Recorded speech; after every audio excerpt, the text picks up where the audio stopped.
Next is golf course clubhouse rental rates. Ron, you can take a stand. I will. So she gets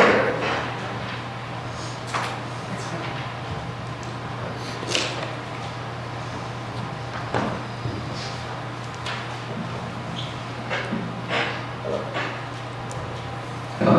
Okay. All right. What I would want to propose to the board is renting out the clubhouse for special events, unique atmosphere, birthday parties, reunions, fundraisers, school functions, and small weddings of any type. So my price range is from $75 to $850, and it's really and it requires a deposit, and it requires $20 per hour for Brookville employees that work the event, and cleaning up, trash removal, and rented space has to be done by the rentee, so that the actual unit itself is ready for next day's business, because it is the clubhouse. So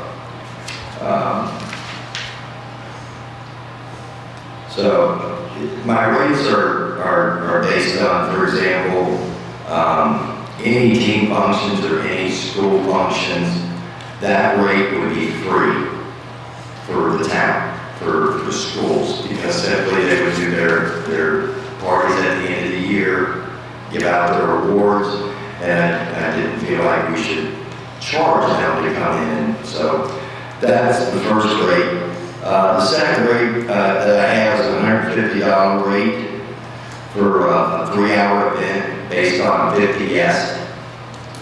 And the second rate is $250 rate for 4 hours with 75 guests. And you can imagine it goes up $400 rate for clubhouse room for 4 hours with 100 guests. We actually, weddings are between $500 and $850. And the rentee would supply everything. They would supply the centerpieces, the tablecloths, everything would be supplied by the rentee. And they'll sign an agreement to do that. They'll also supply renter's insurance.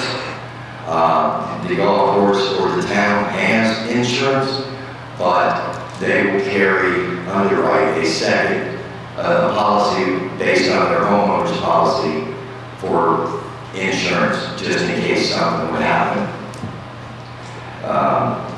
The renter cannot adhere any decorations to the walls anywhere inside. All of the decorations would be at the tables, which, for example, would be balloons on the back of the chairs, whatever you want to do, but we're not going to put anything on the walls. We're not going to destroy the clubhouse trying to get the stuff off the walls or repainting the clubhouse again. So I don't want to have to do that. So there's a damage deposit required, $100 that's refundable at the end of the, and we'll have a 1 week to 2 week to refund that money back to them. But I will hold that and then refund it back to the rentee, as long as everything is cleaned up and good and in order. Adult beverages, beer, wine, and liquor will be available. We are not allowing any beer, wine, or anything come onto the premises of Brookville, of the town. They're not allowed to bring it on when they play golf. They'll purchase it from us for their event. And just to be clear with the liquor, it's only a couple different types of liquor, malt liquor. It's not Jimmy. Correct. So with the licensing that we have, I think, and I can name them, Well, the licensing agreement says that I have a license agreement and it's a restaurant as well. So I believe that covers everything. Okay. I mean, you could be Well, right. we won't carry, I'm not going to Let's check carry. with excess. Yeah, we'll double check it. That's fine. That's fine. Yeah. Under no circumstances, the rentee cannot bring any alcoholic beverages, just like I said, on Brookville golf club property. A winter request, a bartender, we will supply the bartender. We're not going to bring in an outside bartender to serve alcohol. We'll control at our little location to serve the alcohol. That way we can honestly pay attention. If anybody gets really out of hand or anything like that, we'll have someone on site to make sure that doesn't happen. So you must be 21 years of age to obviously assume alcohol. But, you know, the town of Brookville and or Brookville Golf Club are not responsible for anyone coming to the event or leaving the event. We're not going to be held liable if we'll control the atmosphere, but if somebody sneaks out back and gets themselves all sloshed up and then they go down Brookville Hill and they crash into a tree, that is not, we will not be responsible for anything like that. So, any changes need to be communicated to Jess Hansel or myself within 3 weeks prior to the upcoming event. So if something happens, something dreadful happens to somebody that can't do the event, we will refund the deposit back to them. But we need 3 weeks notice for that to happen. So that's kind of in a nutshell what I'd like to do, and that's up to the board. And if you need anything, just ask. Okay? Thank you. Thanks, Ron. Okay. I mean, I think this is obviously something we didn't do last year, so I'm looking forward to more of the public being able to appreciate the golf course and how beautiful it is. I think this is a great place, a great venue to have. Pretty sure this is going to be happening at the earliest 6 o'clock in the evening. Yes. We're not going to be renting things out when people are golfing. No, we're gonna 6 to 6:30 p.m. and then that'll run no later than midnight. 6 to midnight. Okay. Yeah, and then 11 o'clock is usually kind of the cutoff. Yeah, last call. Yeah, pretty much. Yeah, I think this is a good first start, and I'm sure as you hold more events, you'll refine these as we go. I just want to make sure these obviously get on the Brookville website, the town website. Just make sure it's available so people kind of know what's happening. Does anybody have suggestions or motion to accept? I make a motion to accept. John Esther made a motion to accept the rental prices and rules for the Brookville Golf Club. Is there a second? I'll second. Earl more seconds. Any more discussion? All in favor? All opposed? Motion passed.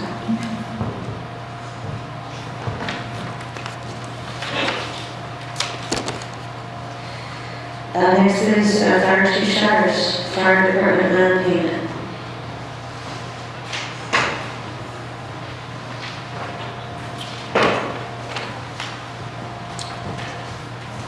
I'm Mark Shires. I'm the chief of Brookville. Give you a little bit back what we did last year. We did 233 runs in the town and county. We had 1,150 man hours between the guys that we have. Back in the 70s, the town and the fire department came up with something where they give $5 to a guy for man hours for every run he made. That was to compensate him for his pay when he left work in town. Several years ago, probably 15 years ago, the department decided to give the money back into our truck fund that we have with the town, just to help out with the community. As things are getting harder now, with everything, getting guys to join the department, we're down to 20 guys. We like to run 30. I'm asking the town to reinstate the run money back to the guys that run the department, to give them an incentive to be there and maybe intensify having new members come on. And I'm asking that we raise from $5 an hour to $10 an hour to where we can at least get up with a little bit of times where we're at now. If a guy comes down here and has no knowledge about a fire department, he has to go through 4 months of classes that we put on 2 to 3 days a week just before he can step on that truck and go make that first fire. And that turns a lot of people away. So I'd like to do something to try to get people to want to volunteer. It's not just our town that has this problem, it's in the whole county. But I'm just thinking that this is a little something that we can start with in our own little community here and just try to give something to the guys for wanting to be there.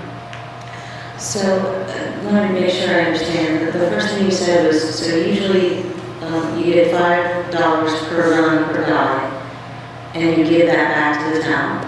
Yes. And you're asking for the town to give that back to you, or? Because when we did it back then, we was paid by check every 6 months. Then we voluntarily gave it back to the town to put it towards the truck fund like he's talking about. Now, instead of each firefighter getting the money, it goes directly to the truck fund. Now he's asking for each firefighter to get their money back. So is there money in a truck fund or something? CCD. So we have QCAP development. That's always been, you can use it for other things, but it's been designated to build up that fund to purchase fire trucks. It's what we used to purchase the last 2 trucks when we just Yeah. leased that. We just did a lease payment and we're using CCD to cover that payment. So I'm just curious to see where we're going to pay that money from, and then where we're going to budget the $10 per hour, because it's not that much. I mean, it's like $13,830 based off of your numbers. Yeah. So it's not that much, but we've always used that to accumulate and buy new equipment for the guys. So, I'm sorry, this QCAP development is very strange for me. Does any money ever go into that fund for taxes? Correct. It has its own rate. Every year, Correct. tax money goes in there. Correct. And then we use that money to pay them for the runs. No, I'm sorry. The runs come out of general fund. The firemen man hours come out of general fund. Okay. So that's paid out of general fund, but what they make, they turn around and we put into QCAP development. So you transfer from general to QCAP development Correct. and just add it to all the taxes that we collect every year that's already in QCAP development. Correct. Okay, so what does this ask? Does this ask to take everything out of QCAP development today? All I'm asking for is whatever man hours I turn into you give back to the fire department and let us distribute back to the guys. Okay, which is what you already give them a check out of general. We give. So we deposit it into the QCAP development fund. So what he's asking is just a check directly to him. Correct. Okay. I thought you wanted us to cash No. out QCAP and give you all the money. No. Okay. So I was a little worried. Do you understand? I do. Okay, Yeah. you guys get it? Okay, I was a little slow. So do you think it really would impact recruitment quite a bit? I think it would. I think it'd be a good step, you know. I mean, we have a lot of runs. I mean, guys have runs and stuff down there. We miss birthday parties, we miss Christmas, things like that. I mean, and it's tough. You got little kids at home, they want their dad at home to open their presents, and you're not there, you know? I mean, at least give these guys a little incentive to want to stay on the department and be there, because there's a lot of guys that's like, they have a lot of kids in school, they get in all these sports functions, and next thing you know, they want to quit because they just don't have time. What, and this could be really in the weeds question. There's a few guys in our department that are also employed full-time with the town of Brookville. So, and a lot of the times, we always encourage them to go during the day. If they're in town of Brookville, we have, they call to go. But we pay them the regular hours during that time.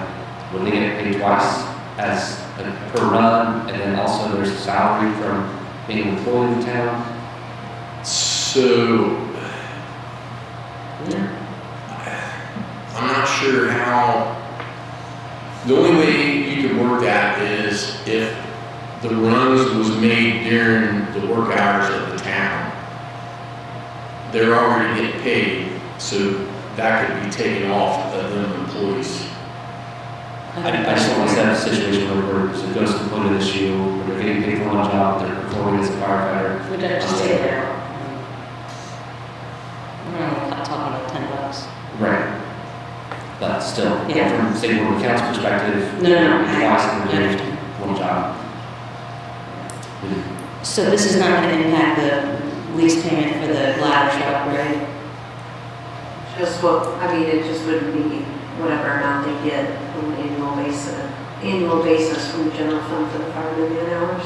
Last year, we would have put around $6,000 some dollars into CCD from them. Mark's proposal would be double that.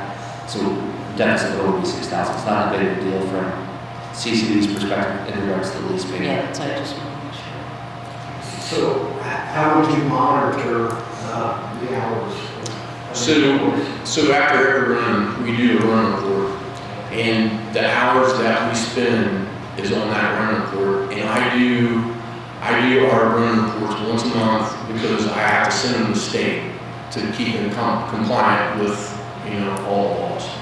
So I take everything and I have a spreadsheet made up, and I have every guy on there, and I have every hour that they've been on a run. Okay, so you accumulate it over time too? Yes. Because, as well as I do 1301, you get a lot of false calls or false alarms. Yeah.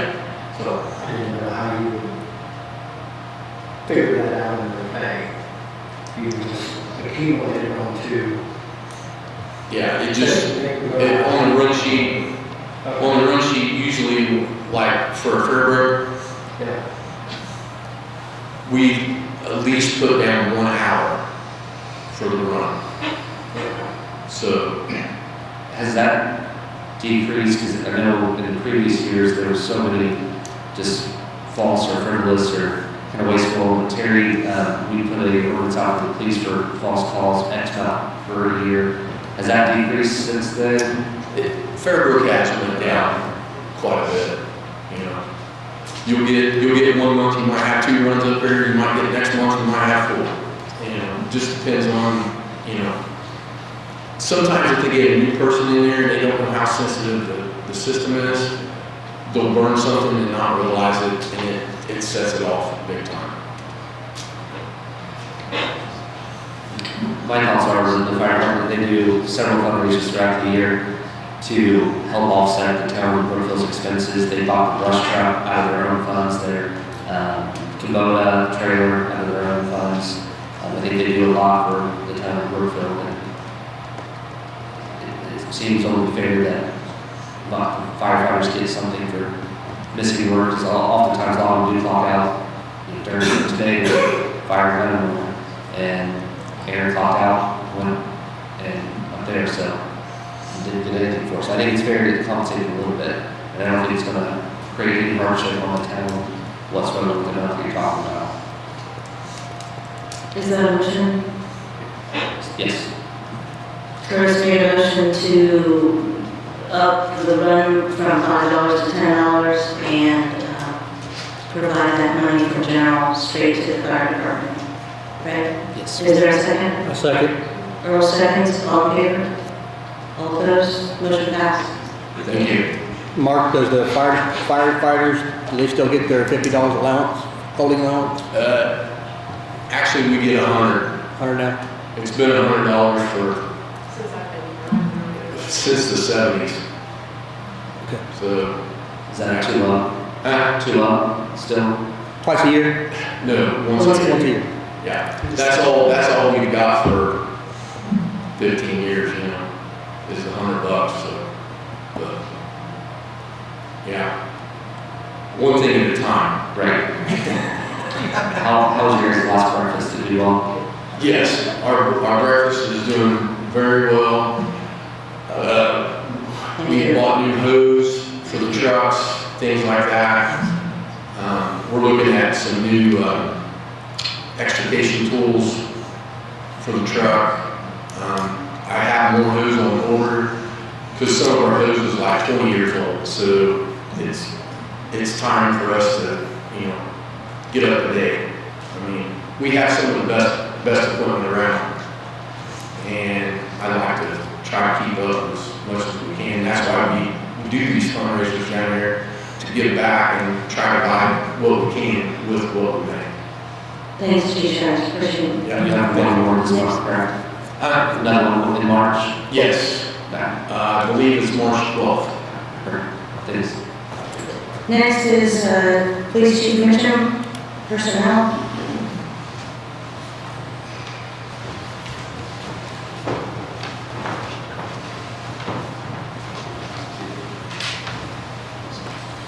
Chief Terry Mitchell. I was wanting to come here today and reach out to you to let you know that Jeffrey Stack, who was an officer here, who resigned August 7th, had got a hold of me and wanted to be reinstated with his benefits, same as we had spoke with Sam Williams. I wrote out his years of experience. He did spend 6 years with us, I believe. During that time, he had taken the initiative to be an instructor through the academy. He's also a physical tactics instructor, and he's also specializes in the some Gracie survival that we send him to for ground fighting. We've spent some time with him. The town obviously has put some time into him, and he's wanting to come back, and it would be a great experience, or the experience with him with his so many years. He would provide a good professionalism back to the police department that I would love to have back. Thank you. Is there any questions or a motion from the board? So you'd be coming back as a patrolman? He would be coming back as a patrolman with his years of service and everything intact. Was he a sergeant before? Did he resign as sergeant before he resigned? During the time he was a sergeant, he did resign as sergeant. He didn't have the time to put in as a sergeant because he had a new baby. So he wanted to spend more time, so it took that away from him. So he just stepped down as a sergeant, yes. I couldn't remember. Yeah. What did you say? I couldn't remember. I'll make a motion to accept Terry's recommendation in regards to Officer Joe Stack.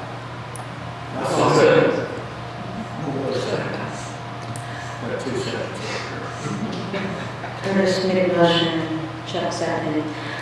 This is the part for discussion. So before I would vote on this, I would like for the board to set up an executive session and interview Stack.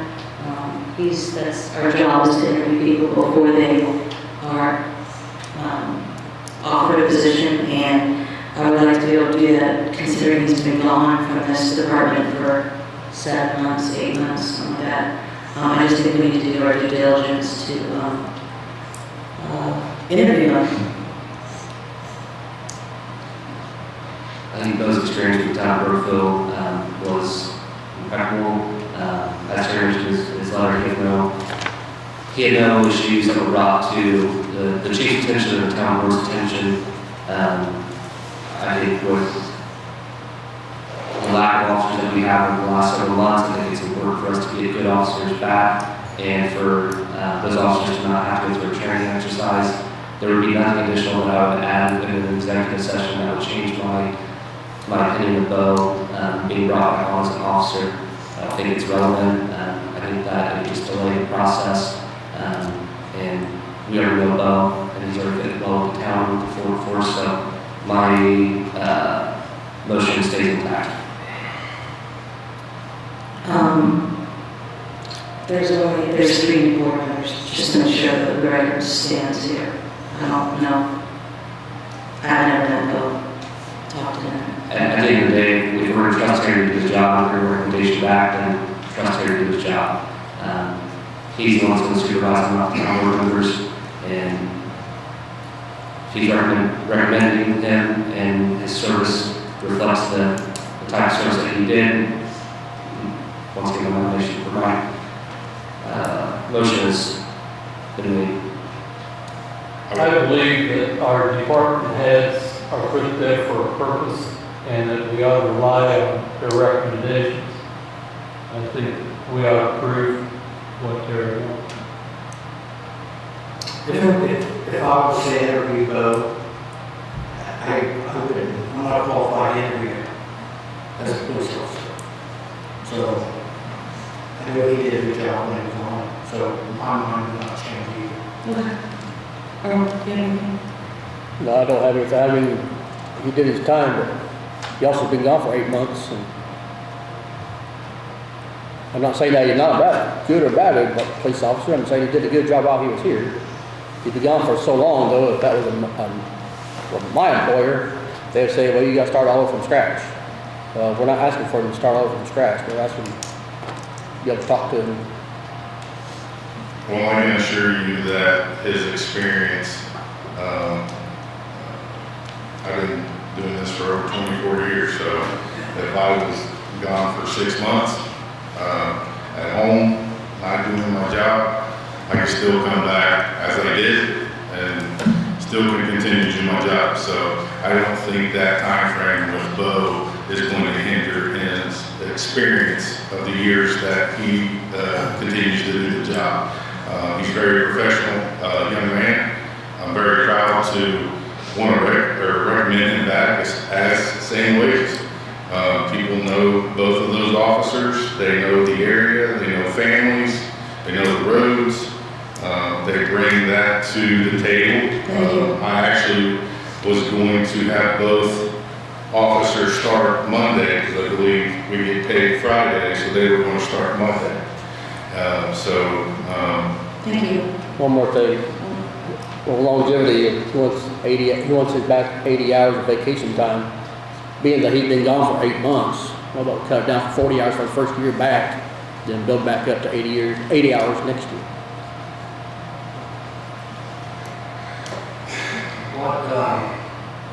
Without getting too personal, what was his reason for resigning?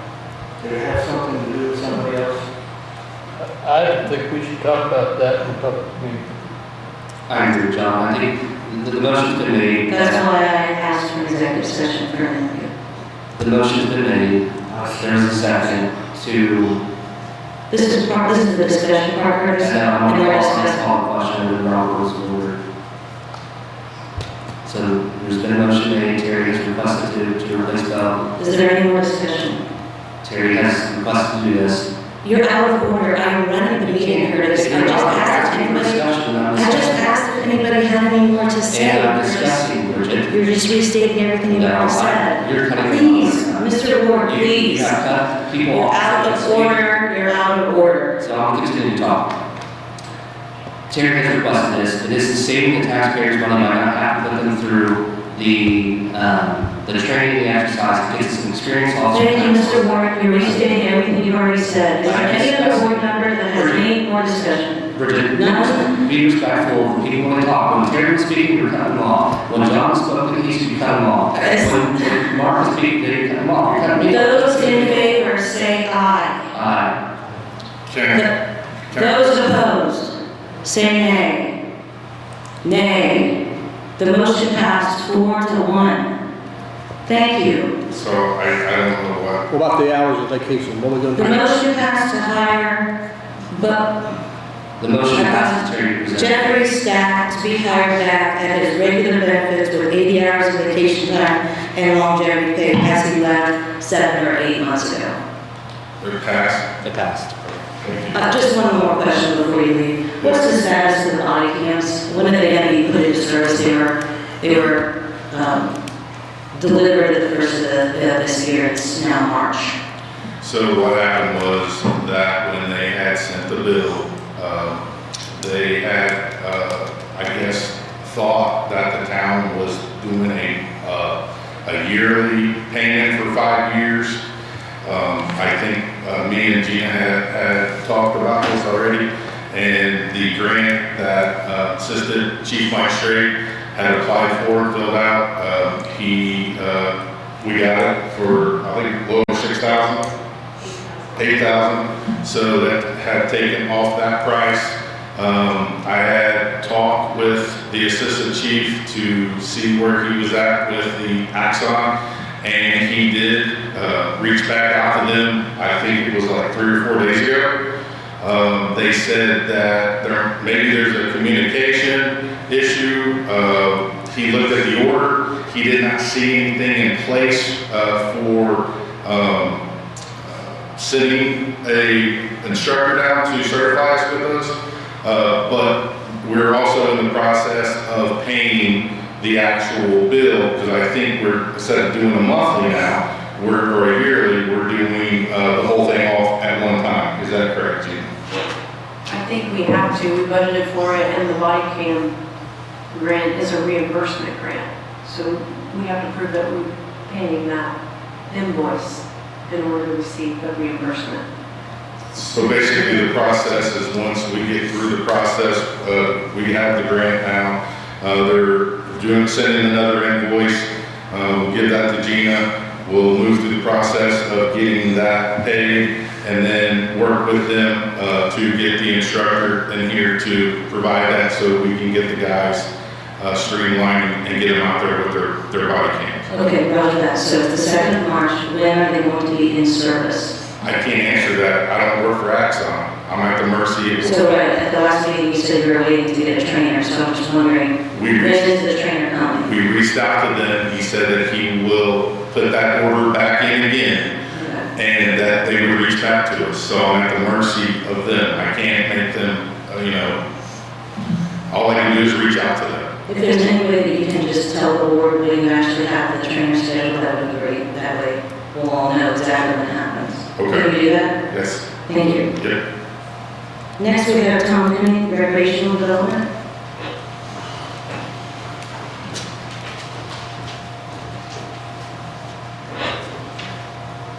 Hi. I'm here to ask your support in establishing a team to look at planning for the property at 9th and Mill. This is next to the Aquatic Center, across from the Shilling Center. Last summer, our pickleball team came to the BTC and asked that that property be assigned, designated for pickleball. And we had an enthusiastic response. You asked us to go back and look at that property and come up with a plan. So we did that. We went and looked in, got the keys, looked in the building, and we concluded that this could be a lot more than just pickleball. This is a golden opportunity to enhance that whole district. It's sort of a recreational district now. It could fit in with the aquatic center, the football field, the track, the town park. So we thought we had to take a more comprehensive look at this and form a team to make this happen. So I'd like your support for that team. I'd like to have some people from the community experience in such projects who are willing to serve on that and to help figure out the best options for making this legacy contribution to the community. And I'd like to have someone from the town council on that committee's, that team as well. Any questions? Tom, did you suggest this thing as part of the health program, the recreational area to the health program, to the community input sessions that we had? I don't know who that was ever brought up. I was out of town when those sessions happened, so I wasn't able to be there. But I have spoken to John and some others about this opportunity. So we're going to have one on March Monday at 6 o'clock at the Schilling Center. It's another public input session. If you could come and outline whatever you have and give to us so that we can incorporate it into the planning session for the health program, because the town does have, will have $833,000 to spend on projects. And definitely, I think this one needs to get into that mix. And I don't know if we can add people to the pathway teams or not, but I think that any input that your team currently has needs to get included in our overall plan. And that way, very smart people on community development can help mature that idea. Next is Monday. At 6 o'clock at the Schilling Center. Yes, but I can email you a flyer, so you have that, I have your email address. Yes. Okay.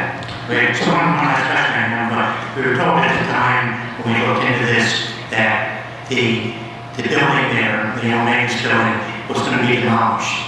And that was not something you wanted to reconsider. Is that true? Because we thought, looking at it, that we could save that building and use that. So if that's off the table, we'd like to know that. you said you wanted to say the building. So when they came before the previous council, they wanted to do indoor pickleball.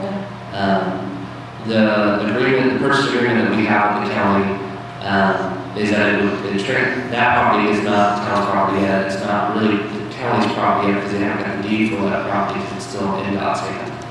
Once that transfers over from NDOT to the county has so long to demo that building, and then the town pays them $50,000 for that property, for their demolition of it.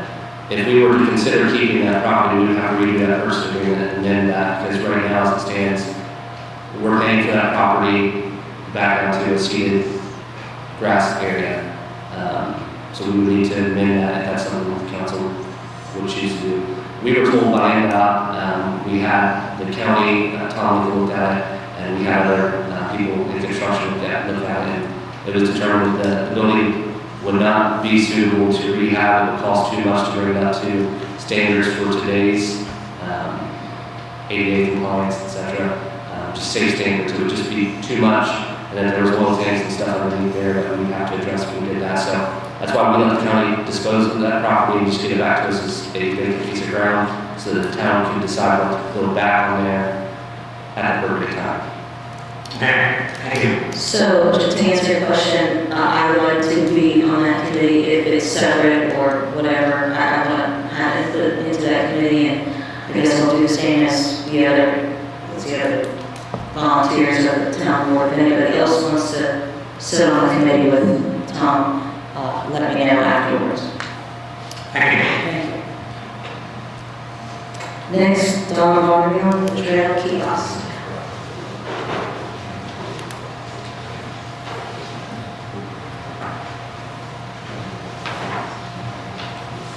Thank you. I am here with Nick Wills. Nick and I represent the Whitewater Canal Trail Board. Nick is our vice president, and I'll let him do the talking. Can we step up here so you can see this?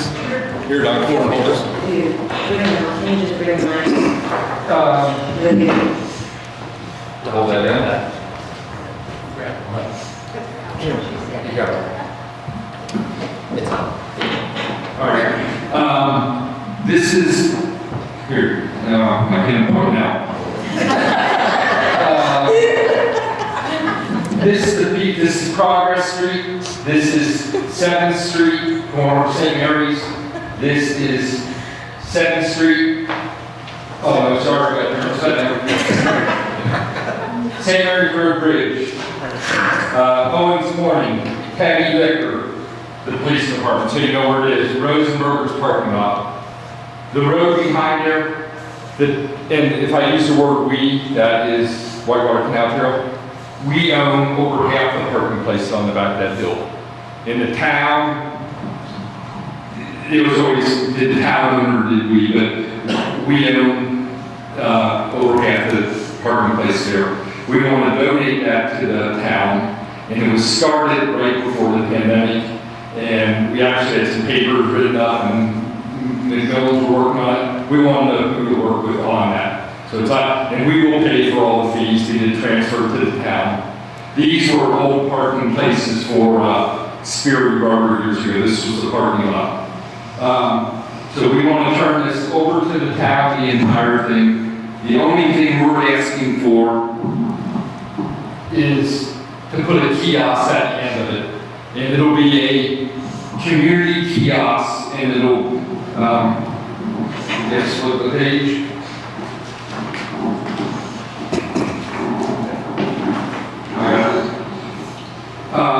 We have an old mill here from the 1913 flood in the river that we dug out, and we'll build a kiosk, so it'll be a historical place for that mill here. But then on both sides of it, we'll look at all the parks, bike trails, everything will be marked on there for where things go.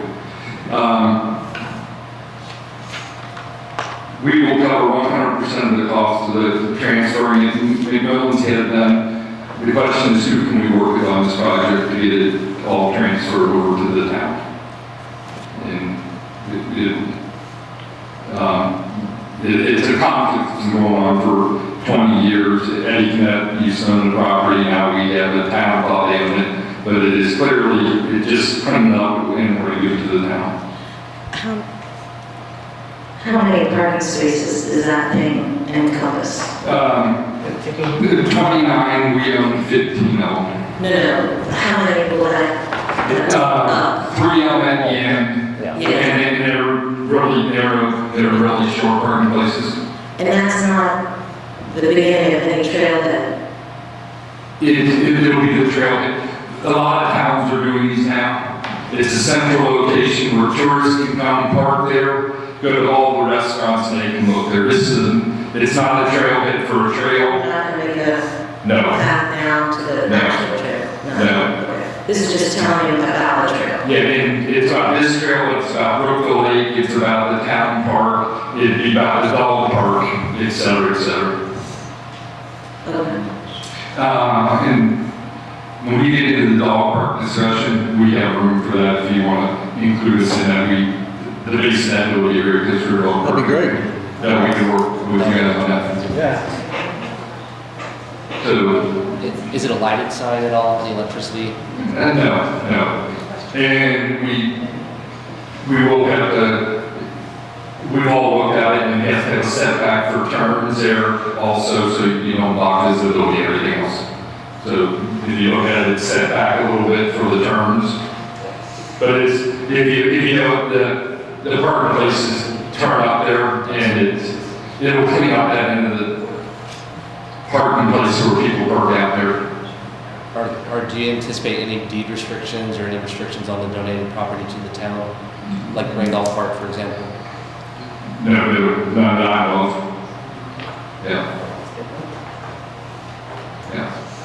But it just, those parking places belong to the town and it's just good. And you guys already blacktopped it, so.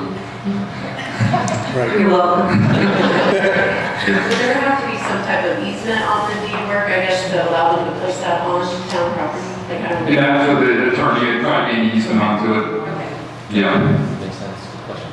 just for future. Yeah. So, and my question is, McMillan's will write it all up, they know our deed work. Rob C will do the surveying work to make sure it's all cleaned up. Who's the town attorney and who should, is our work through Gina on this, or what do you think? Well, let's vote on it first. And then Okay, fine. So I'll make a vote motion. on it. I'll make a motion to approve. Thank you. I'll make a motion to approve the West Trail request to place the kiosk on 3 more parking spots in town. It would like McMillan's to work with the town's attorney on coming up with a mutually agreeable language for donating the property to be transferred to the town. Is there a second? Yeah, so. Chuck, second. All in favor? All opposed? Motion passed. Our town attorney's name is Lynn Flair, and we'll give you that info. Okay. I'll send it over. And this will be a, I would say we can have this all transferred by, I guess, June 1st or something, put a date on it. Thank you. You did? Next is Nancy Main Street, Brookville. First, before Nancy, okay, go ahead. Go ahead. Well, first I want to say congratulations to Nancy and the Brookville Main Street Brookville team for getting, leveling up and getting the national accreditation for Main Streets today. It was announced, which is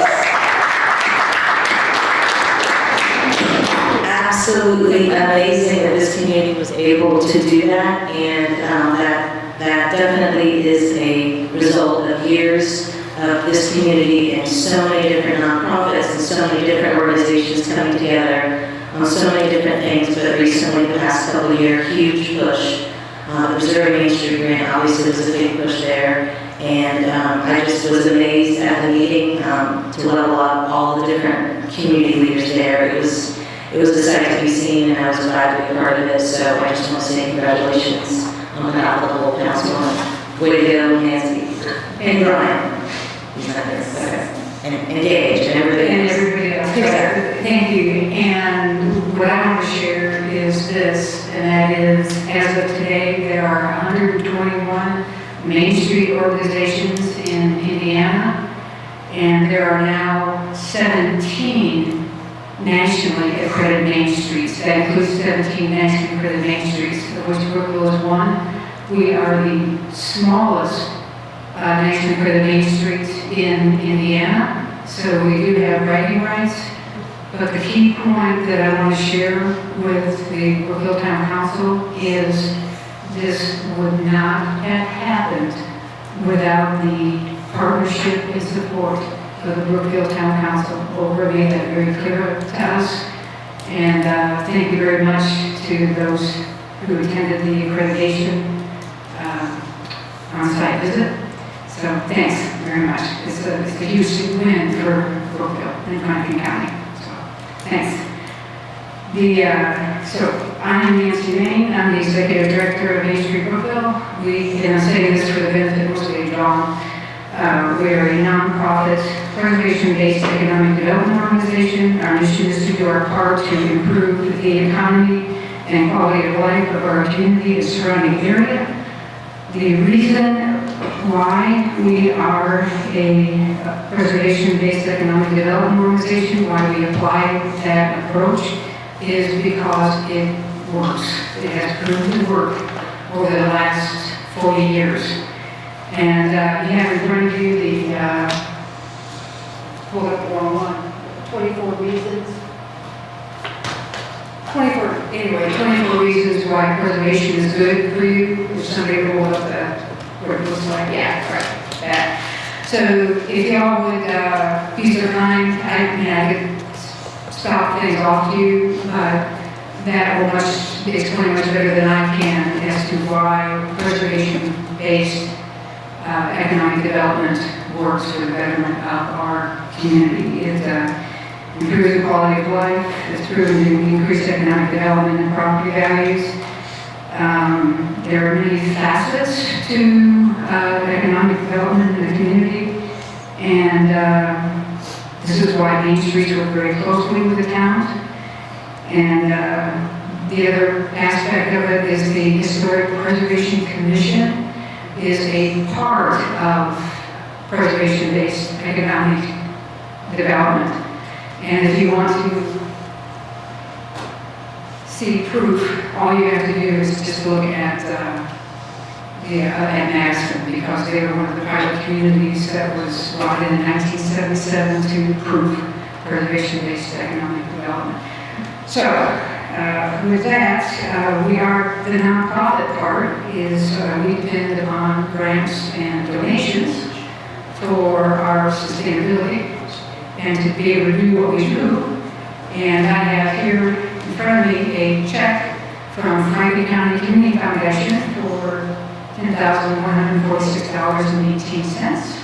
And this is so that Main Street Brookville can do the quality of life part and put bike racks in the downtown historic district.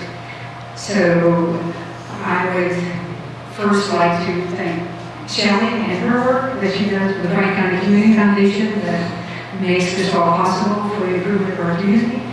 And would also like to ask, but I don't want to take names right now, right? But if anyone would, from the board, would like to be a part of the committee that finalizes this project. Okay? So, that's all I had. Thank you, Nancy, and again, congratulations. Thanks. Appreciate it. That's all we have on the agenda. Does anybody have any other issues? Yeah, I have a question about the town tornado warnings. Do we have a siren that's activated by anyone? I think it'd be a necessary item we need to look into. Is Mark still here? Yes, we explored that a couple of years ago. The recommendation at that time was that most municipalities and cities had switched to the phone system to where it alerts people on their phone, and that the siren system was obsolete. We checked and put it at the school corporation on that side of town, because where I'm at in Brookville, you really couldn't hear it and how the wind was moving. Because before someone had to go physically activate the alarm at the old firehouse where the water course is now, it's still there, and it's still able to be sounded, from my understanding, but you could put something like that in place, maybe. Well, I know whenever I was in the fire department, dispatcher from dispatch office is one that activated it and turned it off. They had a system in place, I don't know if that system still operates with the new dispatch. Aaron provided a whole update to the board, so we had to look into it, because it was something that we were looking at funding. It was expensive. It may be a good help for an ARPA project to mention, to explore a little bit further the pathways, and that's that would fit in there. I'm not opposed to it. I personally like alarms better than a phone, because my phone rings all the time, I disregard it. So an alarm would make more sense to me. So I did some research, and I also spoke to the EMA director. That's been a minute ago. She considers those systems antiquated. There's a lot more opportunities. She has some suggestions. I can forward that information that she gave to me to you, so you can take a look at it. Okay.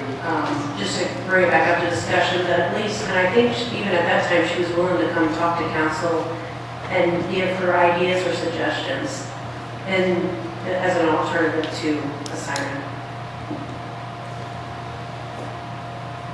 Okay, that's all I have. Anybody else? I did have one thing regarding the Historic Preservation Commission. So I've had several people reach out and complain about HPC. One, in the way that it was set up, I was part of the board that set it up, so I'm complaining about ourselves. I agree with Nancy that historic preservation is good. I think the standards that we have in place now are very restrictive to the residents of Brookville, and they weren't intended to be restricted, but now they're in place. The design guidelines are very cost prohibitive and restrictive to the entire area of Brookville. I've had some people reach out and ask how we can rescind the historic ordinance, or at least relax the standards. For example, John, you have worked at your house recently with windows and aluminum siding, all that would have to go through the design guidelines, and it may not have met what you put in. It would have been a lot more expensive. For new construction, way more expensive, but for someone who doesn't have extra funds to replace wood-clad windows, aluminum-clad windows, things like that, this could become more of a burden on the people of Brookville than what it's intended to. I told them that we should at least explore that, so that's what I'm doing tonight, is to introduce this idea back to the board. We passed it because of the Preserve Main Street grant. We passed it in a rush because we had to. It's part of the $2 million carrot that was given to us. Now we're kind of seeing this thing go into effect. There are a lot of concerns from residents of Brookville that I think should be addressed.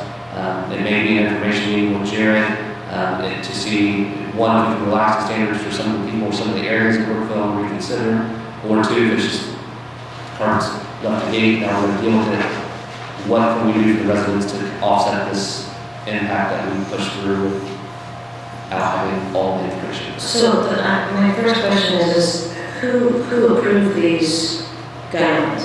The town board. Not the commission? The commission made a recommendation from Indiana landmarks. Here's our design guidelines. We worked hours on it. This is the standard. We suggested we implement these for the first couple of years to see if it works for your community. And then, because they suggested it, HBC suggested it to the town, and the town had no experience in historic preservation commission, so we took the Indiana landmarks up there at the word. So was it just a motion in a meeting, or was it something signed? It was, no, we have, Ordinance or? there's an ordinance inside, we have ordinance in fact outlining the district, we have ordinance in fact outlining design guidelines. And I don't know how you roll that back.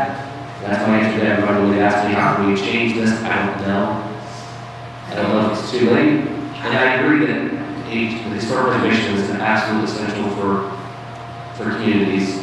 Don't want to disturb that, but I also want to respect people who work are not dealing with the consequences that the board made without having, in my opinion, full information.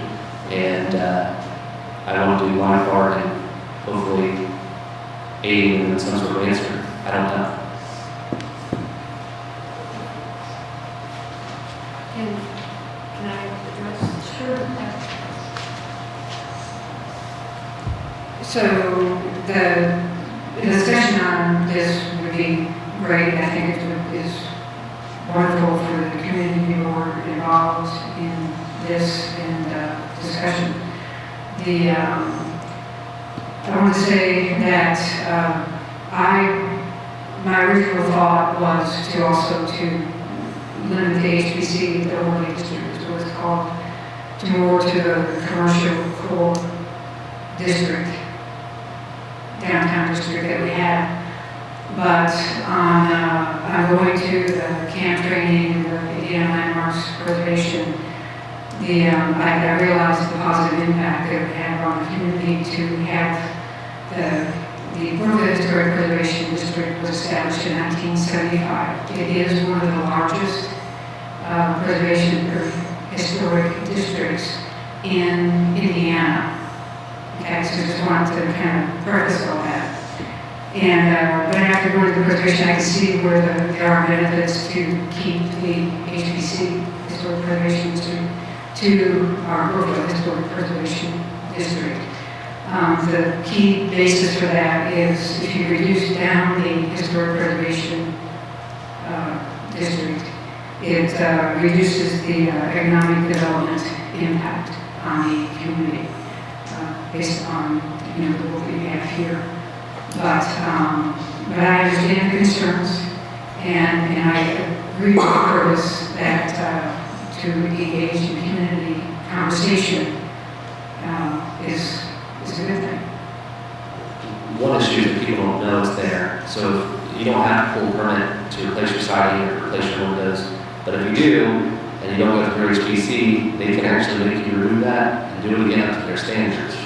And they can, by law, put liens on your property in order to make you do that. So when you start having all these enforcements that we weren't really aware of, that causes some pause for me to say, let's get the facts and maybe roll back those design guidelines a little bit where appropriate. And it was always presented to me that this was a method to preserve what we had. It was not a method. This was not a process to replicate or create a new historic area. So if you have vinyl clad windows or you have vinyl siding, you can replace with vinyl. The problem is, and there's one, and it's not me, there's another property owner in Brookville who has potential to build on his property several buildings where there are currently dilapidated trailers, but he is saying, I don't want anything to do with it because if I have to build back at a historic or historic appropriate materials for new construction, which is the design guidelines, he's not able to do that. So that leaves the town of Brookville with quite a few really bad looking properties on it, whereas he was intending to build very nice apartments for affordable housing for people in Brookville. And that's the type of economic development that I don't want to stop based off this historic guideline. So if we can roll that back a little bit or explore a way to do what it was intended to do without the nasty ramifications for the town of Brookville's residents, then I'm all for it, because it was a rush decision based off of this grant, it's a pilot grant, there was a lot of unanswered questions, and I think there still are. And some of these property owners are property owners who benefit from the grant too, they're saying, hey, this may not be as good as what we initially thought it was going to be, based off of some of these other conditions for the residents of Brookville. So that's all I'm doing, is introducing some concerns that the residents brought to me. I was part of the problem that created this. I want to be part of the solution that helps get people through this. I don't think it's fair that we pass this without the right information, and I want to help people solve that. So the guidelines you're talking about is part of, Indiana Landmarks is the largest preservation not-for-profit, I believe, in the United States. And they put together this boilerplate based on the successes of other communities in economic development. And so that's everything that's going off of. I don't know what it would take to change the historic preservation district area and everything, but the whole point of all this, there's a lot of pros and cons on either side, and it's a matter of us to, as Oprah says, capacity building, right? Get informed information from people, and the community make a decision that's in the best interest of the community. If the board members haven't read the design guidelines, I encourage you to do so. They're 150-some pages long. 144. Yeah, 150 pages long. Covers everything from sidewalks. If you replace your sidewalk, you have to go through HPC to get that. I didn't know that when we passed it. So there's a lot of things that I didn't know that we had based off of rush to get this done underneath the current timeline. I would like to invite Jared back here to talk to the board, especially since we have 3 new board members that are not part of this, to kind of get an idea of what our options are. We may not have any options. We may be living with this, and how can we alleviate some of the concerns the town's residents have. That's all I'm going to deny. I'm not saying that I'm wanting to abolish anything. I just want some answers for the residents of Brookville and express concern, and the property owners who are now trying to decide do I sell the property and invest elsewhere because it's too restrictive from a cost perspective to invest in Brookville now. That's a concern for me as a council member. If it does the opposite of what it's intended to do, let's step back and look at it and see if there's a way to make sure everyone has a complete understanding of what the HPC does and what our role is for the design guidelines, and if we can help alleviate that a little bit.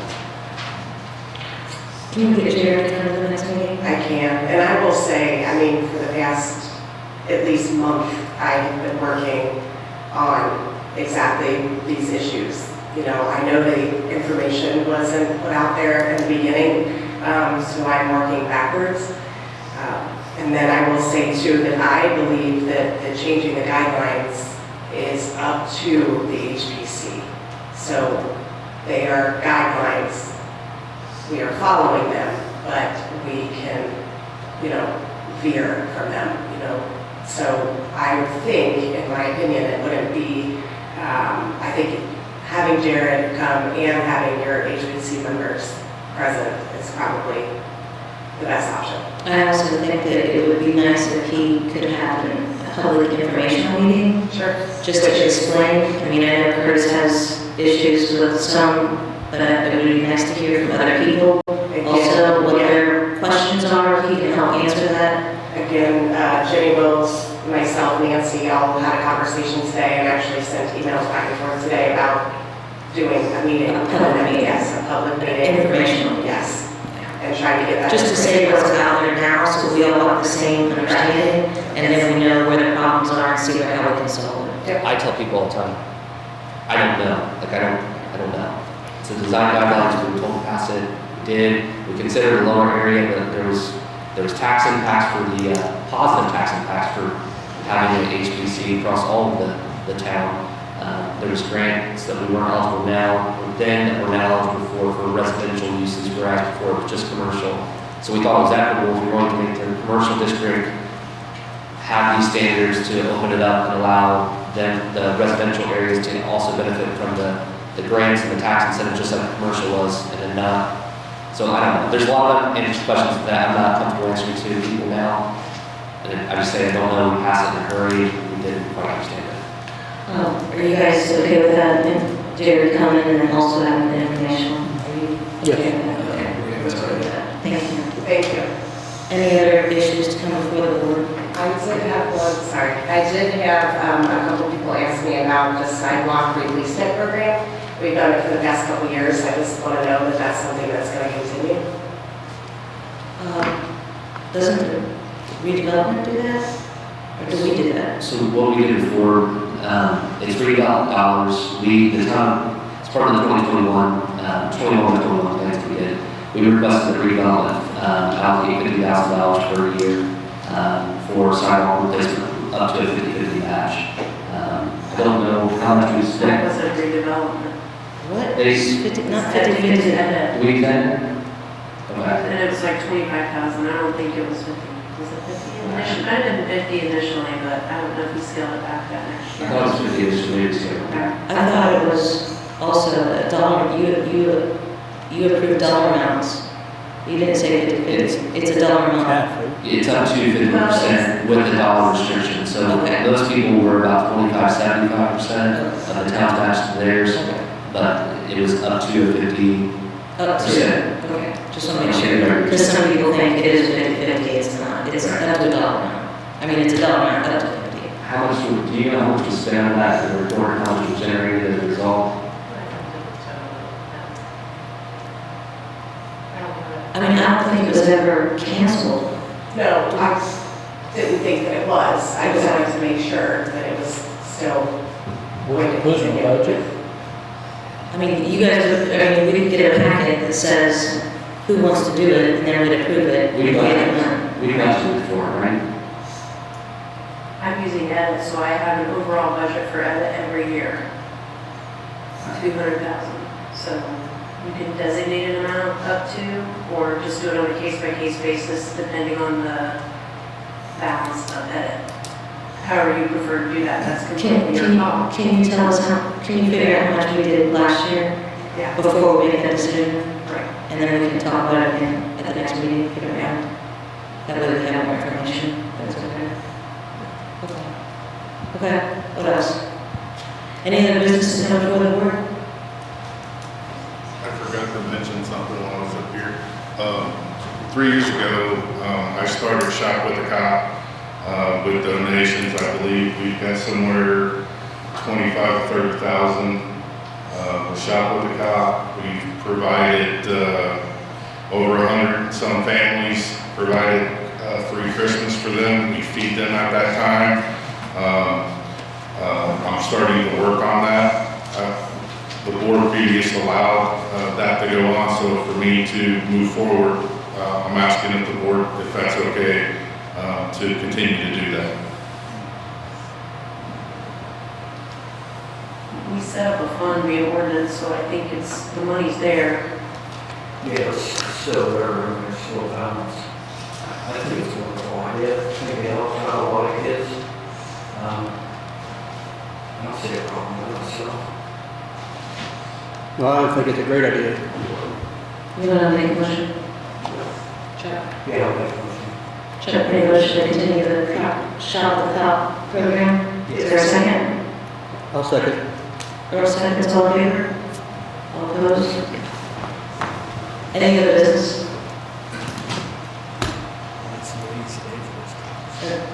Is there a motion to adjourn? So moved. Is there a second? All in favor? All opposed? Meeting's adjourned. Thank you.